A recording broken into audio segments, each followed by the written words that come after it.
Buenas a todos. Perdonen por no subir más videos. Ya saben que tengo un problema con lo que es el contenido, porque se podría decir que hasta cierto punto he acabado. Y no hago videos coyunturales, debido a que, bueno, va a pasar el tiempo y nadie los requiere ver de nuevo, ¿no? Porque era, como se dice, comentarios coyunturales de ese momento, ¿no? Entonces, ese tipo de video de que tienes que hacer el nuevo, es algo que yo he buscado evitar y creo que lo he logrado. El problema, una vez más, lo manifiesto, es que queda completamente olvidado por los algoritmos y absolutamente por todos los sistemas que muestran videos. Si tú no haces nuevos videos, todos los sistemas que muestran videos lo olvidan. En otras palabras, YouTube no tiene una función de biblioteca para nada, por más que sea una biblioteca de videos inimaginable, con un catálogo de videos impresionante de todas las cosas que hay, de otros lados y todo lo demás. Por más que sea eso, no es eso. No es eso como mecanismo ni como, ni como objeto y todo lo demás. No es eso. O sea, como sitio web y todo lo demás, no es lo que busca hacer. Lo que busca hacer es mostrarte y lo que te muestra es lo nuevo. Por mi parte, yo estoy muy bien, estoy haciendo un montón de cosas.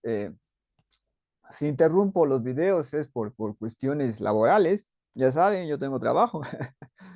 Tengo trabajo, tengo que dedicarme al trabajo y tengo que hacer revisiones de trabajos y exámenes y todo lo demás como parte de mi función educativa. Eh, Damas y caballeros, la idea que les voy a compartir hoy, y por si acaso adelanto de que creo que voy a leer algún rato el discurso de Francisco de Anconia del libro La rebelión de, perdón, del libro La rebelión de Atlas. Hay un personaje que habla sobre el dinero, un- una, una especie de monólogo de varias páginas, magnífico. Recuerden que Ayn Rand, en el fondo del fondo, es una filósofa que encuentra la literatura su mejor forma de poder, eh, la mejor forma de poder expresar su filosofía. Pero en el fondo del fondo, ella no, lo que quiere ella hacer es discutir ideas y por si acaso su manera de exponerlas a través de sus grandes novelas, que ya saben que son principalmente dos, El Manantial y La Rebelión de Atlas, sigue siendo muy buena porque tiene un sinnúmero, debido a que es 1200 páginas de diálogo de personas imaginarias, debido a que es personajes, tiene muchísimos apuntes, aportes, cómo puedes ver las conductas, lo que están diciendo las conductas, es razón de que las conductas y todo ese tipo de cosas que sería difícil de manifestar en otro tipo de creación. En otras palabras, un tipo de diálogo platónico, un tipo de exposición aristotélica. ¿Qué es lo que harías, no? Una exposición aristotélica que es, por si acaso, la cual acaba ganando ciertas posiciones, ¿no? Entonces, difícil, bastante difícil. Y en cambio, en literatura de ideas, que es algo sumamente particular, ella lo logra hacer muy, muy bien. Y entonces ahí hay un diálogo que es el de Francisco de Anconia. Creo que lo voy a leer, creo que lo voy a leer, ¿no? Porque ya saben que estoy con esa búsqueda de tema, ¿no? De tema no coyuntural, eh, para hacer videos, ¿no? Y creo que voy a presentar el libro capítulo a capítulo, porque no lo voy a poder escribir, gente. Tengo que hacer otras cosas. Bueno, damas y caballeros, el tema de hoy es hablar de un concepto que creo que ya he tocado antes, pero no sé si lo he tocado ah, completamente. Entonces, por si acaso he buscado, ¿no? He tocado este tema y no hay en los videos, pero entonces lo que es contexto totalizante, contexto totalizante. Eh, ¿Qué es esto? En primer lugar, vayamos a ver dos cosas. Eh, y una vez más, ya saben que estamos en una brutal crisis. Solamente faltan, so- ¿qué es lo que faltaría en este momento? Faltaría algún estallido, algún estallido real en el punto que es el problema central. Y el problema central es cuestiones financieras vinculadas a las deudas, sobre todo a la deuda estatal, ¿no?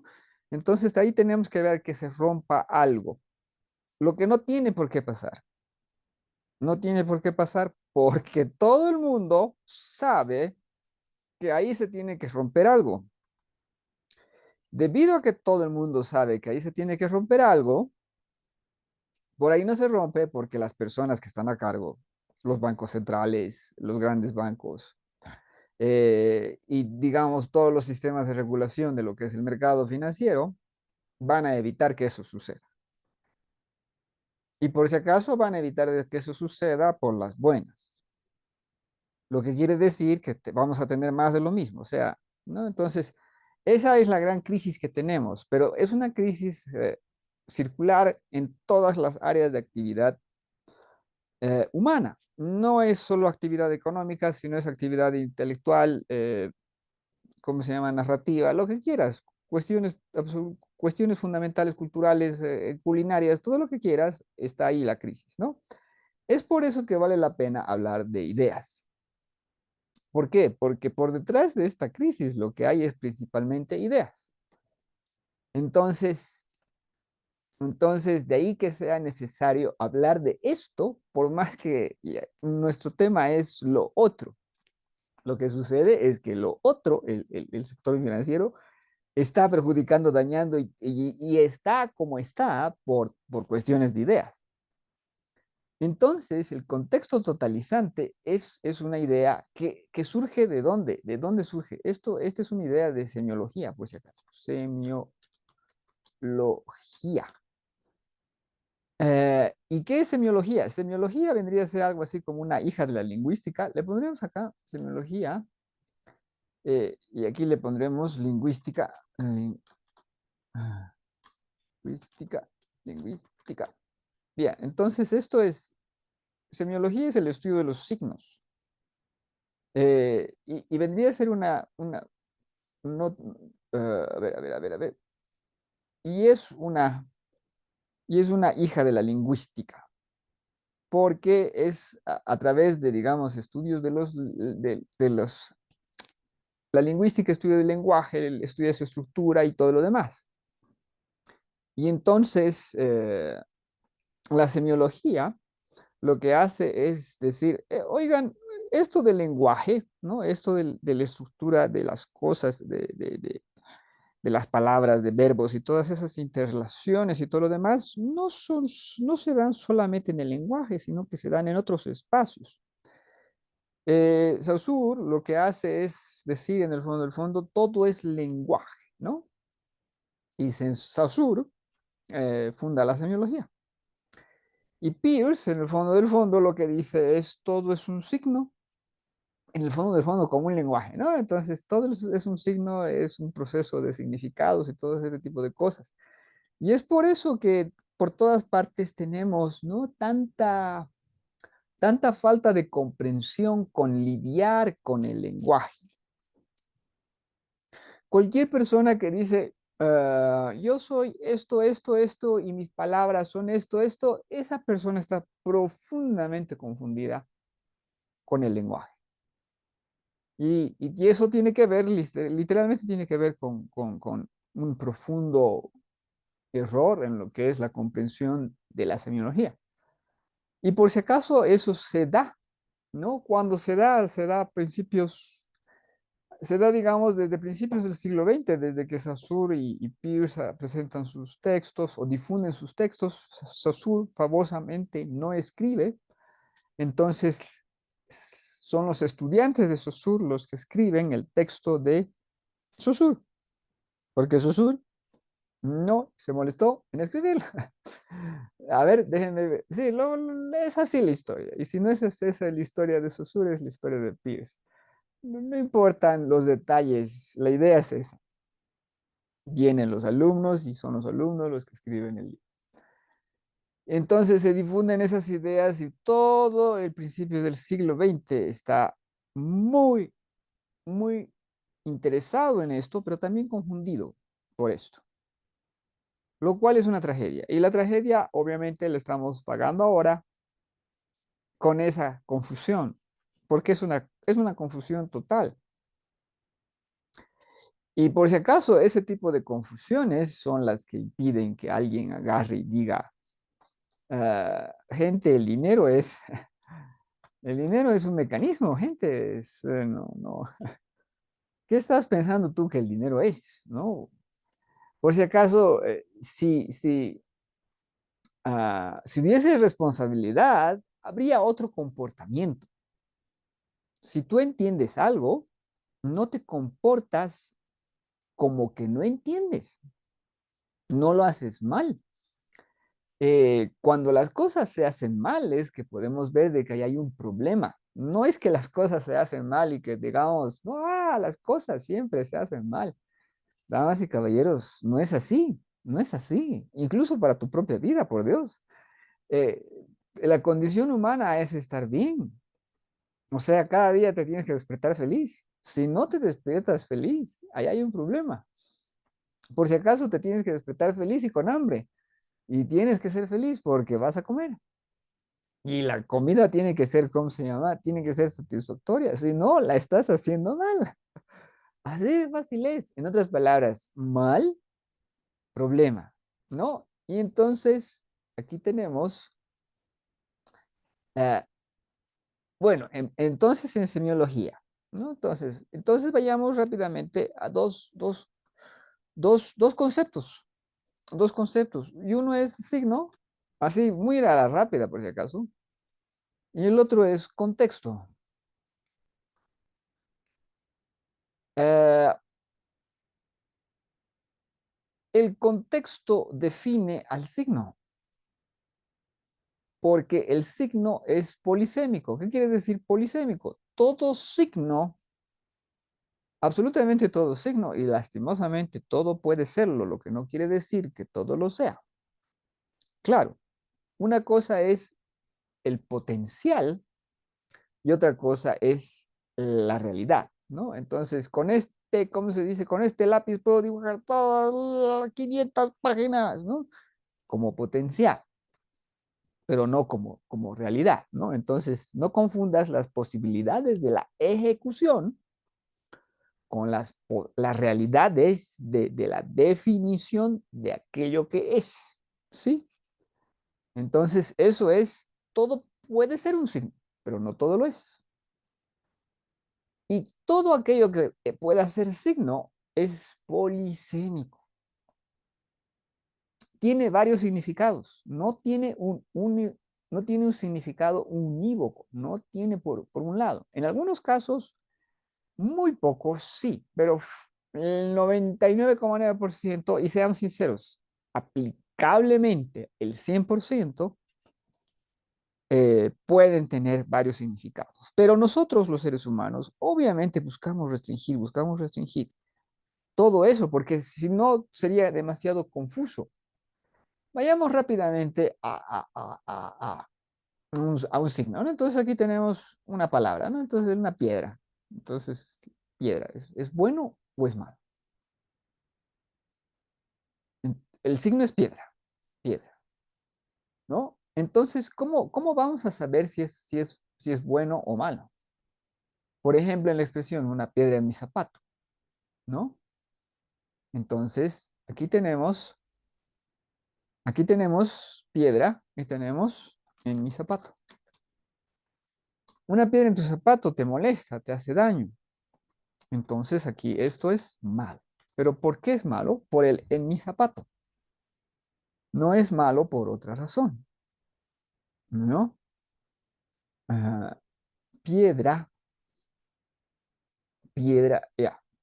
Entonces, ¿cuál podría ser cómo se dice? Ah, cuál puede ser otro contexto? Piedra fundacional, ¿no? Ya, por si acaso creo que ¿cómo se dice? Llevando a la palabra al límite. En otras palabras, hay una mejor expresión para decir eso. Ya, pero entonces buscaremos, sí, un segundito, buscaré una buena expresión para que quede mejor ilustrado. Hola, hola, hola, estoy buscando una frase positiva con piedra, porque esto de piedra fundacional, creo que existe la expresión, déjeme un segundito, piedra fundacional. Sí, existe, está bien. No, perfecto, ya, entonces no estaba equivocado. Eh, eh, bueno, entonces piedra fundacional es positivo, ¿no? Entonces, piedra fundacional es positivo. ¿Y por qué es positivo? Porque eh, es bueno porque la piedra es sólida. Entonces, una base sólida para algo. Ya, ¿no? Pero entonces, ¿cuál es el punto? El punto es que la piedra como signo tiene las posibilidades de ser bueno o mala. Ay, perdón, bueno, sí, buena o mala. ¿No? Puede ser buena si se utiliza en cierto contexto y puede ser mala si se utiliza en otro contexto. Porque es el contexto lo que define, en el fondo del fondo, el significado del signo. Por más que no defina su concepto, en otras palabras, piedra es piedra, pero a partir de eso, por si acaso, se generan otra cadena de conceptualizaciones. Por si acaso, ese proceso se llama proceso de semiosis. Bueno, damas y caballeros, ¿no? Entonces, aquí tenemos este concepto signo, aquí tenemos este concepto contexto y tenemos cómo trabaja uno con otro. Y entonces, esto me permite explicar este concepto, contexto totalizante. Y eso es algo que tenemos muchos, y eso es algo con lo que tenemos muchos problemas hoy en día. Entonces, otra vez escribiré el, la, pal- el- la idea. ¿Y esto qué quiere decir? Esto quiere decir que tú tienes aquí un montón de signos, pero lo que tú haces es meterlos dentro de algo. Y ese algo es tu concepto totalizante. En otras palabras, este es tu espacio. Este es tu espacio de las cosas. Y este es tu contexto. Y entonces con este tu contexto, tú agarras e interpretas todos los signos. Y estos signos siempre van a ser lo que tú quieras porque los estás agarrando y metiendo dentro de tu esquema de interpretación que funcionan como un contexto totalizante. ¿Qué quiere decir esto y cuál es el problema? El problema es ¿qué haces si tu contexto totalizante es negativo, es malo, es equivocado? Entonces, no importa lo que tú introduzcas, todo va a ser malo, ¿no? Todo va a ser hacia abajo, ¿no? Todo va a ser negativo. Pero el problema no es las cosas, el problema eres tú y tu interpretación de las cosas. Ah, ¿Y cuál es el problema? El problema es de que tenemos muchas cosas, muchas formas de pensar, muchas formas de ver, que son contextos totalizantes y no se están dando cuenta. No se están dando cuenta de que las cosas son así. polisémicas, con muchísimas posibilidades. Literalmente tú puedes hacer categorías, pero no puedes hacer muchas categorías. Categorías de evaluación. Máximo podrías hacer, digamos que lo normal es hacer unas 5 o 6. En otras palabras, bueno, malo, aceptable, excelente, ¿no? En otras palabras, a ver, una línea normal, algo positivo, algo negativo, y un superlativo y obviamente un superlativo negativo, ¿no? Entonces eso es 5 literalmente. 5 es el número de cosas que, digamos, se están metidas muy, muy dentro de tu cabeza y por lo tanto son categorías válidas. Por si acaso, puede haber más, pero no puedes forzar mucho la nota a la rápida. En el sentido de que no puedes hacer evaluaciones del 1 al 100. ¿Qué tal te sentías el otro día? Uy, yo me sentía 85. No, ese tipo de valoraciones las puedes hacer, pero no tienen una realidad concreta, ¿no? En otras palabras, no hay 1 al 100, ni siquiera hay 1 al 10. 1 al 10 es forzar la nota. Lo que no quiere decir que en otros espacios operativos tú no puedas hacer eso. Por supuesto que puedes hacer, o sea, de qué estás abordando, qué estás diciendo. Otórgate tus posibilidades de acuerdo a lo que sea que estás haciendo. Por ejemplo, podemos evaluar un auto del 1 al 100 y seguro que hay un kilo de categorías que te permiten contabilizar, ¿no? Si están bien los frenos, si está bien el manubrio, si está bien el motor, si está, cómo está el motor, etcétera. Y ese tipo de cosas sí las podemos evaluar con números concretos, pero el resto de las cosas no. Entonces, entonces tienes que separar, ¿no? Tienes que separar aquello que se puede contabilizar como la temperatura de aquello que no se puede contabilizar de esa forma numérica, ¿no? Y de aquello en que solamente puedes evaluar de bueno, malo, más o menos, ¿no? O buenísimo, y ahí se acabó. No puedes evaluar mucho más. Entonces, este bendito problema perjudica, perjudica, perjudica muchísimo a cualquiera que lo utilice. ¿Y quiénes lo utilizan? Lastimosamente, yo estoy viendo que lo utilizan eh, muchísimas personas. Ah, y una vez más, eso es desconocer la naturaleza de las posibilidades de cada signo. No es,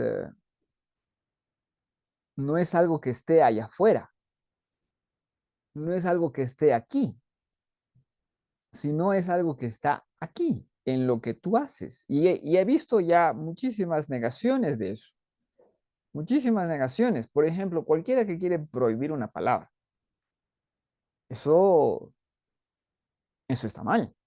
¿Por qué? Porque tú no estás prohibiendo una palabra, estás prohibiendo lo que se hace con la palabra. Y eso ya es un error.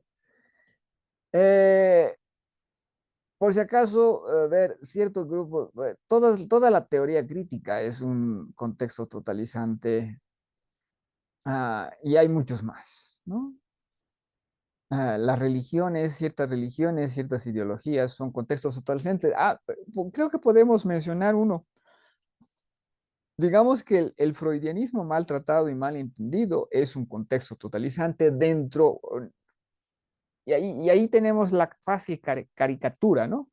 Por si acaso, la fácil caricatura está mal, obviamente, porque es una caricatura, pero podemos utilizar en base a que, digamos, el Freud, bueno, conocemos a Freud por digamos, abordar la psicología desde un punto de vista de la sexualidad, ¿no? Y entonces todo lo freudiano, ¿no? Entonces todo lo freudiano es un contexto totalizante donde lo que sea que haya se interpreta desde un punto de vista de la sexualidad, ¿no ve? Eh, entonces eso, por si acaso, es la postura de Freud es muy compleja, muy interesante. Yo diría que está correcta en muchísimos aspectos, ¿no? Pero, pero hay ese pequeño aspecto en la que se convierte en contexto totalizante que lo lleva al error. Y tenemos errores concretos dentro de lo que es el trabajo de Freud. Por si acaso, a ver, el origen del fuego, el origen del fuego y la represión, algo así creo que se llama ese texto. No, ese texto es una muestra de cómo puede ser, de cómo cierto tipo de aproximación a un fenómeno nos da errores, nos da solamente errores sobre nuestro análisis de ese fenómeno. Por si acaso, las preguntas al respecto de Freud siguen siendo espectaculares, geniales, magníficos y enriquecedoras, así de fácil. Recuerden de cuándo es Freud. Freud es de principios del siglo XX, muchísimo antes de que la psicología evolutiva y todo ese tipo de ideas no vayan y se presenten y todo ese y puedan, ¿no? presentar respuestas respecto a algo. Damas y caballeros, creo que me he extendido bastante sobre esto. Pero ¿cuál es el punto? El punto final es de que esto está mal. Está mal. ¿Y por qué está mal? Porque entonces hagamos, bueno, porque el signo es siempre muchísimas posibilidades.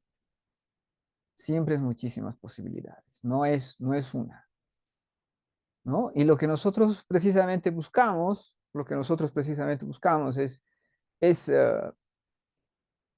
¿dónde está el error?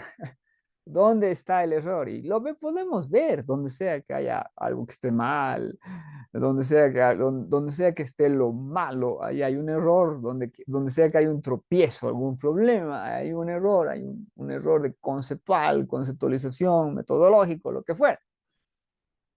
Y para eso, entonces, ¿y por qué se dan esas cosas? Bueno, porque a ratos la gente la agarra y le mete un contexto totalizante que no les está permitiendo ver las posibilidades de lo real. Bueno, damas y caballeros, como siempre, no se acaban los temas, seguimos adelante, pero, no siempre al ritmo que uno desearía tener. Muchísimas gracias por su atención.